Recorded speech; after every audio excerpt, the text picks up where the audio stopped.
Yes, reka twongere tubasuhuze tubifurize ibihe byiza tubifurize umugoroba mwiza umugoroba wuje umugisha kuri mwebwe mutega amatwi ndetse mugakurikirana amakuru n'ibiganiro tugenda tubagezaho nk'ibisanzwe bavandimwe aho muherereye hose rero tubateye yambo kandi tubahaye ikaze. Ni ingingo z'amakuru menshi agiye atandukanye tuba turi buze kugenda twibandaho ngira ngo musanzwe mubimenyereye. Tuba turi bugaruke mu makuru abakomeje kuvugwa kuri uyu mugoroba by'umwihariko muri aka karere ka Afrika y'Uburasirazuba kubigaruka kuri politiki, umutekano na diplomasi by'umwihariko cyangwa se mu buryo bwihariye tugaruka mu gihugu cy'u Burundi. Reka turebe rero uburyo bihagaze kuri aya masaha, turebe ngo hariyo ayahe makuru. Ngira ngo mu makuru yacu dufite aka kanya ndifuza yuko tuza kugaruka kuri ayo mazina. Na amazina cyangwa se navuga yuko ari ibifi binini mu gisirikare cy'u Burundi, harimo bita Diomede Ndegeya. Uyu nguyu afite ipeti rya Brigadier General, akaba ndetse no mujyanama mukuru umugabo mukuru w'ingabo z'u Burundi, Prime Niyongabo, usanzwe ufite ipeti rya Lieutenant General. Muraza kugenda mumenya ibyo ari byo, impamvu uyu mugabo tumugarutse mu mwandiko cyangwa se tumuzanyeho mu mwandiko uyu munsi. Ariko nanone tuza kureba uhagarariye ubutasi bw'iki gihugu cy'u Burundi ndetse akaba hagariye iyo bita Seni cyangwa se urwego rushinzwe ubutasi muri iki gihugu cy'u Burundi, yitwa Ildefonse Habarurema. Uyu mugabo nawe muraza kugenda mumenya ibyo ari byo. Hari amakuru ari kuvugwa yuko uyu bita Diomede Ndegeya yaba ashobora kuza gusimbura uyu mugabo Prime Niyongabo, bigaragaza yuko akomeje kugenda avuguruza ibitekerezo bya Perezida Evaristo Ndayishimiye, ndetse aho bivugwa yuko akomeje kugenda asuzugura cyangwa se adashyira mu bikorwa amwe mu mategeko umukuru w'igihugu cy'u Burundi arimo aragenda ategeka. Ariko benshi mu basesenguzi basanzwe bamenyereye iyi politiki y'iki gihugu cy'u Burundi bakabona yuko mu gihe Perezida Neva yakwikuraho partnership n'uyu mugabo Ndikuriyo, uyu mugabo Prime Niyongabo mu by'ukuri ryaba ari ikosa rikomeye cyane, kuko ntago yazi yakifasha abagabo nka Prime nk'aba Reverien Ndikuriyo. Bigaragara yuko mu bihe bitandukanye abakomeje kugenda basa naho bashaka kwigumura kuri CNDD FDD, hakaba abagabo nk'aba Agatorwa Saka. Ni mu byibuke neza yuko mu by'ukuri uyu mugabo mu by'ukuri uhagarariye ingabo cyangwa se uyu mugabo mukuru w'ingabo z'u Burundi Prime Niyongabo, uruhare rwe mu by'ukuri mu bihe bitandukanye akomeje kugenda agira muri iki gisirikare cy'u Burundi. Turaza kugenda muri uyu mwandiko wacu turi buze kugenda cyangwa se uraza kudukurura tuze kugaruka 2015 turebe umugabo bita Godfrey Niyombare, aho bikivugwa yuko nubundi agifite umugambi wo kuza ku butaka bw'igihugu cy'u Burundi, nubwo bwose Perezida Evaristo Ndayishimiye yamaze kugenda amwagiriza ibyaha bitandukanye birimo no gukora coup d'etat yakoze igapfuba. Ariko hakaba na mugenzi we Adolphe Nshimiyimana wari ufite ipeti rya Brigadier General, we yaguye muri urugamba cyangwa se yaguye muri iyi myigaragambyo n'imyivumbagatanyo yabaye umwaka wa 2015. Turaza kugenda tugaruka muri aba bagabo, aho bivuga yuko byamaze kugenda bimenyekana yuko Prime Niyongabo yaba afitanye umubano wihariye n'uyu mugabo Godfrey Niyombare. Ari naho muri uyu mwandiko hari buze kuzamo umugabo bita Reverien Ndikuriyo wamaze kugenda asezerera Perezida Evaristo Ndayishimiye ku mwanya wo kuba Secretary General cyangwa se General Secretary muri CNDD FDD. Ibyo byose rero bifite aho bihuriye n'isezera ry'uyu mugabo. Bivuga yuko mu by'ukuri we isaha n'isaha mwakumva aje gutabwa muri yombi, kuko arashyirwa mu mwandiko muri ba bagabo cyangwa se ba bayobozi bakuru bo muri CNDD FDD batse igiturire cyangwa se bashatse gusinyisha uyu mugabo Arendi Kumana cyangwa se uyu ministre ushinzwe imari n'igenamigambi hano ku butaka bw'igihugu cy'u Burundi, yitwa n'umushikiranganje ujejwe imari n'igenamigambi yitwa Arendi Kumana. Biravugwa yuko rero muri uwo mwandiko uyu mugabo arimo, mu byumve neza, uyu mugabo Reverien Ndikuriyo yamaze kugenda ashyirwa muri uyu mwandiko, ariko kese ikamufatana n'umugabo bita Prime Niyongabo. Ni nayo mpamvu natangiye aya makuru mbabwira yuko mu by'ukuri uyu mugabo usa naho yungirije Prime Niyongabo ashobora kuza gufata inkoni y'ubutware. Ari naho benshi mu basesenguzi baje kugenda bagaragaza yuko ryaba ari ikosa rikomeye cyane uyu mukuru w'igihugu cy'u Burundi yaba agiye gukora. Uyu mugabo bita Diomede Ndegeya, Brigadier General Diomede Ndegeya, nawe ni umusirikare ukomeye cyane muri iki gisirikare cy'u Burundi ndetse umusirikare w'inararibonye. Benshi banavuga yuko mu gihe Perezida Neva yamugira umugaba mukuru w'ingabo z'u Burundi, nubwo bwose atakakitinga nkuko uyu mugabo Prime Niyongabo abigenza, ariko yagerageza kubikora. Ariko ryaba ari ikosa rikomeye cyane uyu mukuru w'igihugu cy'u Burundi yaba akoze mu gihe yaba yirukanye cyangwa se yaba yikijije abagabo barimo Prime Niyongabo ndetse barimo na Reverien Ndikuriyo, kuko nibo bakomeje kugenda bamuherekeza mu nzira ya politike kugera abaye perezida w'iki gihugu cy'u Burundi. Ibyo rero nawe arareba akabona yuko kugira ngo yongere yigarurire imitima y'abarundi yamaze kugenda isa naho irarikira cyangwa se igarukira aba bagabo ariyo Prime Niyongabo ndetse na Reverien Ndikuriyo, nuko agomba gukora igishoboka cyose aba bagabo akabashakaho impamvu cyangwa se akaba yabagirizwa cyangwa yabashinza ibyaha bitandukanye byatuma bajya mu nzego zishinzwe cyangwa se mu manza cyangwa se tuvuge bajya mu nzego zishinzwe z'ubutabera. Mu gihe bagereye mu nzego z'ubutabera byaba ariyo nzira nziza yo kuba abikuyeho kugira ngo akomeze inzira ya politike ndetse arebe ko yakongera kugarura popularite yamaze gutakara, by'umwihariko arebe ko azatorwa mu mwaka wa 2027. ngira ngo aba bagabo turaza kugenda tubagarukaho turebe ibyabo ndetse n'ibikomeje kugenda bivugwa, ariko nanone turaza kugenda tureba abagabo barimo Emmanuel Haringanji. Emmanuel Haringanji afite ipeti rya Brigadier General mu gisirikare cy'u Burundi, nawe wamaze kugenda ahabwa ingabo yuko agomba kuzerekeza mu burasirazuba bwa Kongo, cyane cyane yuko ari umuyobozi wa batayo. Uyu nguyu Emmanuel Haringanji mu by'ukuri uyu nguyu asanzwe ashinzwe discipline n'imyitwarire mu gisirikare cy'u Burundi, ndetse akaba nawe wahawe misiyo ikomeye cyane yo kujyana ingabo hara ku butaka bw'igihugu cya Kongo, ariwe uyoboye ingabo z'abarundi. Nubwo bwose akomeje kugenda agaragaza yuko imbogamizi zikiri nyinshi, Perezida Neva yaritsize aravuga ati bajye muri Kongo bajye kurwana. Ibyo byo nibyo amaze kugenda yerura. Andi makuru ngira ngo turi buze kugenda tugarukaho nshuti bavandimwe, mudukunde tuza kugenda tureba undi mugore cyangwa se undi mudamu uri kugaruka mu madosiye akomeye hano muri iki gihugu cy'u Burundi, ndetse hari n'amakuru avuga yuko urugo rwiwe ruherereye hariya i Bujumbura rwamaze kugenda rugotwa. Ni nyina cyangwa se abyara umuhungu bita witwa Willy Nkurunziza cyangwa se umuhungu wa Petero Nkurunziza usanzwe afite ipeti rya ni majoro ni kapiteni, oya ntago ararigeraho, afite ipeti rya ntago biri kuza neza, ariko uyu muhungu wa Petero Nkurunziza hamwe na nyina biravugwa yuko Perezida Neva ari kubacungira hafi. Ngira ngo uyu mutambukanyi wahoze ari umukuru w'igihugu cy'u Burundi Petero Nkurunziza, uyu rero yamaze kugenda agaragaza yuko abaturage b'abarundi bakimufitiye icyizere, kandi mu by'ukuri ingoma y'umugabo wiwe ikaba yaragenze neza, rero yuko ashobora kuba yakongera kugaruka mbere cyane muri CNDD-FDD kugera no ku rwego rwo kuba yakiyamamaza akaba yatorwa nk'umuperezida w'iki gihugu cy'u Burundi. Aha rero ibi byahise bituma dukurikije dosiye zirimo ziraregwamo aba bantu cyangwa se imikoranire y'aba bantu mu ibanga rikomeye cyane, biragaragaza yuko Perezida Neva abantu asigaje ni abagabo nka Bambayahaga bamuvugira ndetse n'abandi bayobozi bakuru benshi bagaragaza yuko bari ku murongo we kubera ko Perezida Neva abatamika cyangwa se afite ibyabaha.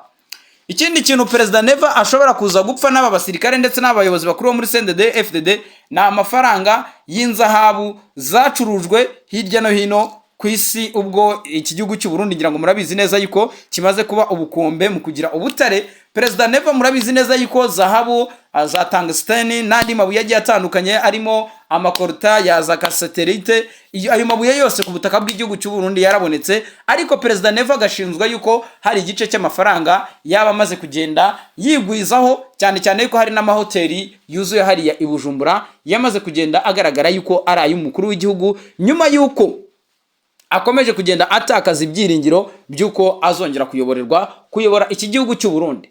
Ibi rero kikaba ari ikibazo gikomeye cyane kiri mu badede, ndetse ari nabyo byatumye umugabo nka Reverien Ndikuriyo yigumura kuri Perezida Neva, nawe akagaragaza yuko afite ubushobozi bwo kuba yajya kuba perezida cyangwa yakiyamamaza akaba perezida. Niyo mpamvu muri kumva Perezida Neva avuga agategeka umugabo bita Lieutenant General Prime Niyongabo ngo yohereze ingabo ku butaka bwa Kongo, bikagaragara yuko Niyongabo bitewe n'uburyo abasirikare bagiye bamupfana ndetse n'ibibazo bakomeje kugenda bagira n'imishahara yabo, Niyongabo akabyanga. Uyu mugabo rero bashyizeho bita Diomed, uyu mugabo asanzwe ari nararibonye muri iki gisirikare cy'u Burundi, ariko nyamuneka ntago bigaragara yuko yazakitinga cyangwa se yazakora ku rwego uyu mugabo Prime Niyongabo yakoze. Hari abitwaza ati Prime Niyongabo Perezida Neva yamubereye pare mu bukwe bwiwe, nyamuneka nawe arabizi neza yuko amarira y'abasirikare bari kugwa ku butaka bwa Kongo ndetse n'imiryango yabo itari kubona impozamarira mu gihe ibiziga by'abasirikare babo biri kuzimirira muri Kongo ndetse n'ibishyingurwe. Ibi rero bigatuma uyu mugabo ngo ni Prime Niyongabo yemera kuba yakigumura ku butegetsi bwa Perezida Neva, ariko nyamuneka akaba yakumvikana n'abasirikare. Ngira ngo mubyumve neza, ibibazo biri muri iki gihugu cy'u Burundi ni ibibazo bitoroshye habe na gatoya. Benshi bakomeza kugenda bagaragaza yuko Perezida Evariste Ndayishimiye ubutegetsi bwe bwa burimo buragenda abugera mu marembera, ndetse nk'uko abasanzwe bakurikirana iyi politike y'iki gihugu cy'u Burundi n'ukuri abakomeza kugenda babivuga. Andi makuru rero, murabizi neza yuko inama y'ikitaraganya yateranye ku munsi w'itariki ya 7, ngira ngo hari kuwa kabiri, hari ku itariki ya 6 hari kuwa kabiri, nibwo inama yateranye by'umwihariko ya CNDD-FDD. Harimo bimwe mu byemezo byafatiwe muri iyi nama, harimo kurebera hazaza hiri shyaka ndetse no kuba hagomba kumvikanwaho ugomba kuba kandida perezida mu matora ateganyijwe mu mwaka wa 2027. Ariko icyo twababwira nuko muri CNDD-FDD amatora ateganyijwe mu minsi iri imbere, ariko amakuru uburyo akomeza kugenda agaragara ava muri secrétaire général cyangwa se ava muri mu biro bikuru bya CNDD-FDD agaragaza yuko yaba Perezida Neva yaba na Reverien Ndikuriyo nta numwe uremezwa n'ishyaka yuko agomba kuba azabahagararira. Gusa amakuru uko agaragaza nuko uyu mukuru w'igihugu cy'u Burundi usanzwe ayobora Perezida Evariste Ndayishimiye we afite amahirwe make yo kuba yakongera kwegukana ikiringo cya 3 cyo kuyobora iki gihugu cy'u Burundi, kubw'impamvu zitandukanye zirimo impamvu ziri interne cyangwa se zo mu gihugu imbere. Ubwo harimo umutekano utifashe neza mu gisirikare, ndetse benshi banashinze umukuru w'igihugu yuko yaba yaragize uruhare mu gusenya iki gisirikare cy'u Burundi, kubera yuko ngo Petero Nkurunziza yasize iki gisirikare kiri ku murongo, ariko Perezida Neva naho yigeze ageza abanyagihugu ndetse n'igisirikare cy'igihugu yagiye agisenya kubera amahitamo ya politiki atandukanye. Aha nanone kandi amakuru akavuga yuko mu gihe Perezida Neva atazongera guhabwa icyizere cyo kuyobora iki gihugu cy'u Burundi, yamaze kugenda ategura ibyo agomba gukora, kubera yuko n'umutungo wamaze kugenda awigwizaho, aho bivugwa yuko rwose yagejeje ku banyagihugu ubwo yarimo arabasoreza umwaka wa 2025. Turaza kugenda tureba rero yuko muri perezidansi y'iki gihugu cy'u Burundi naho ibintu byamaze kugenda bihinduka, aho bivugwa yuko rwose ibintu byahindutse. Imikwa bikomeye cyane irimo irakorwa na Perezida Evariste Ndayishimiye. Andi makuru kandi turi buze kugenda tubagezaho nuko umukuru w'igihugu cy'u Burundi amaze iminsi agenderera Arendi Kumana, uyu nguyu akaba umushikiranganje ujejwe ubutunzi bw'igihugu cy'u Burundi. Ni byinshi nyuma yo kugaragaza yuko yaba arimo aragenda aterwa ubwoba namwe mu bayobozi bakomeye cyane muri iki gihugu cy'u Burundi, ibifi binini. Biravugwa yuko rero ku munsi wo kuwa kabiri Perezida Evariste Ndayishimiye yaba yaragendereye umushikiranganje ku biro bye, ndetse benshi banibaza impamvu y'uru rugendo rw'uyu mukuru w'igihugu. Nibyo baje kugenda baganira, by'umwihariko turaza kugenda tubibaramburira muri izi ngingo. Inama y'ikitaraganya nanone yateranyije CNDD-FDD, by'umwihariko bamwe mu bakadire bakomeye cyane, ibyaje kugenda biyivamo nabyo turaza kugenda tubibaramburira kugira ngo mumenye ngo bihagaze bite. Gusa ikiriho hano nuko ingingo nyamukuru tugomba kuza kutubaramburira, turi buze kugenda twibanda by'umwihariko kuri CNDD-FDD ndetse n'imigabo n'imigambi yabo, ndetse n'imwiryano bivugwa yuko watangiye kugenda uboneka muri ririya shyaka rya politike riri ku butegetsi. Nibyo benshi baravuga yuko ubutegetsi bwa Perezida Evariste Ndayishimiye cyangwa se vuge son excellence Evariste Ndayishimiye bwaba burimo buragenda bugera ku musozo, nyuma yuko uyu mukuru w'igihugu asabye abanyagihugu yuko bamusengera kugira ngo azageze mu mwaka wa 2027. Ariko abandi bakibaza bati kubera iki asaba yuko twamusengera kandi mu by'ukuri yaramaze kugenda atakarizwa icyizere n'abaturage. Uyu mukuru w'igihugu Evariste Ndayishimiye yamaze kugenda agaragaza yuko ashaka kongera kuyobora iyi shyaka rya CNDD-FDD, ariko impungenge n'ubwoba ni byose hagati muri iri shyaka, ndetse ari nabyo bikomeje kugenda bituma haba inama z'igitaraganya kugira ngo barebere hamwe mu by'ukuri ese ahazaza hiri shyaka na hahe. Ikindi kandi amakuru dukomeza kugenda twakira, bamwe mu bakadire bakomeye cyane muri CNDD-FDD barimo Reverien Ndikuriyo, barimo Denise Bucumu Nkurunziza, Pasterine, barimo benshi mu bahoze ari abarwanashyaka biri shyaka, by'umwihariko bigaragara yuko batizera neza 100% ibikorwa bya Perezida Evaristo Ndayishimiye, ndetse amakuru anagaragaza yuko haba harimo haragenda haba mu by'ukuri ubugambanyi bukomeye cyane bwaba buri muri parti politique hagati imbere muri CNDD FDD ndetse no mu baturage bari hanze y'igihugu mu by'ukuri batavuga rumwe n'imitekerereze ndetse n'ibyo CNDD FDD iyobora. Ibi rero benshi bakavuga bati dukurikije ibibazo biri mu iki gihugu cy'u Burundi, yaba ibibazo by'abasirikare b'abarundi bakomeje kugenda bagwa mu burasirazuba bwa Kongo, yaba nanone ibibazo biri mu ishyaka riri ku butegetsi hano mu gihugu cy'u Burundi, yaba ibibazo by'ubukene, yaba ibibazo bigiye bitandukanye bikomeje kugenda bigwirira abaturage. Ibyo rero bikagaragaza yuko uyu mukuru w'igihugu cy'u Burundi rwose nyamuneka ibintu bitari buze kugenda byoroha. Nanone kandi Perezida Evaristo Ndayishimiye turaza kugenda tubabwira mu ntara ya Bubanza aho bivuga yuko bamwe mu basirikare b'iki gihugu cy'u Burundi banze kujya kurwana mu burasirazuba bwa Kongo. Ni ku munsi wa kuwa kabiri aho amakuru yagiye acicikana avuga yuko kimwe mu kigo cya gisirikare cyari kigiye gukuramo intwazangabo zigiye guhangana n'umutwe cyangwa se n'umuhari wa M23 hariya mu burasirazuba bwa Kongo banze kurira tata za gisirikare kugira ngo bajye kurwana. Ibi rero byahise bituma andi makuru akomeza kugenda avugwa yuko byaba byaratewe n'uburyo ubuyobozi bw'izi ngabo bwagiye busa naho butumvikana neza na high command cyangwa se ubutegetsi bwa Perezida Neva. Ubwo Perezida Neva nanone yakomeje kugenda ashyiraho pressure umugabo bita Prime niyo ngabo, ndetse niyo ngabo nawe abasirikare baramugumukana bagaragaza yuko batari kubona impamvu bajya kurwanira ku butaka bw'igihugu cya Kongo. Ariko nanone abasirikare babanje kujya kurwana kugeza isa bakaba batarabona imishara yabo, abandi kandi bakaba baragiye kurwana muri Somalia muri UN cyangwa se muri misiyo z'umuryango w'abibumbye, ariko kugeza isaha bakaba batarabona imishahara yabo. Benshi rero bagenda bafata ibyemezo bitandukanye birimo gucika igisirikare, abandi kuba bakigumura bakanga kujya ku mirongo y'imbere ku rugamba kujya guhangana n'umwanzi nk'uko bigenda bitangazwa. Iki gihugu rero cy'u Burundi nyamuneka ni igihugu gikomeje kugenda gihura n'ibihe bidasanzwe, ngira ngo nk'uko bisanzwe mudukundire tubabwire yuko hari amakuru avuga yuko ibintu bishobora kuza kuzamba muri politike y'igihugu cy'u Burundi, by'umwihariko mu biro bikuru bya Perezida Evaristo Ndayishimiye, nyuma yuko bamwe mu bakorera muri ibi biro bamwe bumva doctrine z'uyu mukuru w'igihugu, abandi kandi bakagaragaza yuko adakwiye kuba yakongera kuyobora abanyagihugu cyangwa se abarundi muri rusange kubera ibikorwa bitandukanye yakomeje kugenda agaragaza ndetse n'ubushobozi bwe mu bya politike. Gusa hari inkuru nziza yamaze kugenda imenyekana nuko uyu mukuru w'igihugu tayari ubu ari wamaze kugenda afata inkoni y'ubushumba, niwe ugiye kuyobora AU cyangwa se African Union nk'umunyamabanga mukuru. Ibi rero bikavuga yuko uyu mugabo biri buze kugenda bitamworohera kugira ngo akomeze ibikorwa by'ishyaka mu gihe yaba afashe izindi nshingano, ndetse benshi mu bakurikiranira hafi politike y'iki gihugu cy'u Burundi bakagaragaza yuko yaba ari umwanya mwiza w'abagabo barimo Reverien Ndikuriyo, barimo n'abandi banyepolitike batandukanye kuba bakigaragaza bakaba bahangana n'uyu mukuru w'igihugu mu gihe izo nshingano nyinshi zaba zisa naho zitamworoheye. Aha rero nakaga gakomeye, ni ibibazo bikomeye muri iki gihugu cy'abashino ikomeye cyane. Si ibyo kandi Kinshasa yamaze kugenda yikubita mu gatuza igaragaza yuko hari abasirikare b'u Rwanda bafatiwe ku butaka bw'igihugu cya Kongo, aho bivugwa yuko ku munsi w'ejo abasirikare bagera kuri 7 ndetse n'abasivile bagera ku 8 bamaze kugenda berekanwa n'usigaye ari umuvugizi w'igisirikare cya Repubulika ya Demokarasi ya Kongo, bamwita Mark Hazukai Mongba. Uyu nguyu ni umuyobozi wungirije ushinzwe itumanaho itangazamakuru mu gisirikare cya leta y'u Burundi.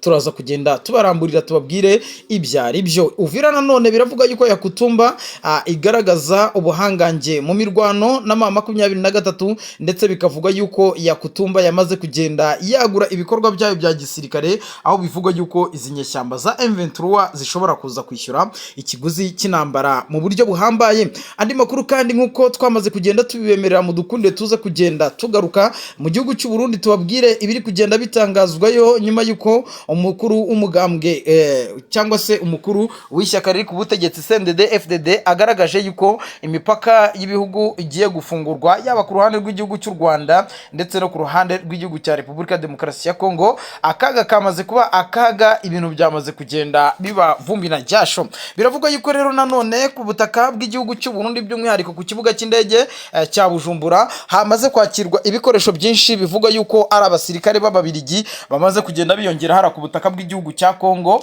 aho bivugwa yuko imirwano ikomeye cyane ndetse n'amadrone arimo arifashishwa mu kurasa hirya no hino muri teritwari ya Masisi, birimo birakorwa n'abacanshuro by'umwihariko ndetse n'abasirikare baturutse mu gihugu cy'Ububirigi, aho bivugwa yuko aribo barimo barakoresha izo ndege zikagenda zikarasa mu birindiro by'inyeshyamba za M23. Ubwo rero FARDC yamaze kugenda mu by'ukuri ibona umuvuno w'icyo igomba gukora, igomba cyangwa se irashaka kurashisha inyeshyamba za M23 intwaro zose zishoboka baba bafite, kugira ngo izi nyeshyamba za M23 mu by'ukuri zihabwe isomo mu kindi gihe zitigeze zibona. Turaza kugenda tureba uburyo bihagaze hirya no hino ku butaka bw'iki gihugu cya Kongo nk'uko twamaze kugenda tubiyemerera. Tuza gukubitira i Bukavu ndetse no muri Walungu, aho abaturage bakomeje kugenda birara mu mihanda, baravugira mu matamatama yuko ubutegetsi bwa M23 batabwumva, kubera yuko hari amahano menshi akomeza kugenda akorwa by'umwihariko mu bice inyeshyamba za M23 zagiye zigarurira. Ibi rero byatumye abaturage mu minsi mikuru birara mu mihanda bagaragaza yuko badakeneye ubuyobozi bwa M23, ngo bakeneye ubuyobozi bwite bwa leta n'ubundi nk'uko bwari busanzwe buyobora biriya bice. Ariko nanone nyamuneka di M23 ifite ibyaje kugenda itangaza ndetse n'abitangariza aba baturage. Turaza gukubitira muri Makobora turebe generali wa Wazalendo uwo bita Mayere, aho yamaganye ibinyoma biyobya abaturage ko M23 ariyo yaba ifite Makobora ya mbere cyangwa se Makobora ya kabiri, ndetse no mu nkengero z'agace ka Ruhanga. Turaza kugenda tubabwira uburyo bihagaze. General Mayeri agarutse ndetse adaca ku ruhande, agaragaza yuko mu by'ukuri ibice bitandukanye bya Makobora byose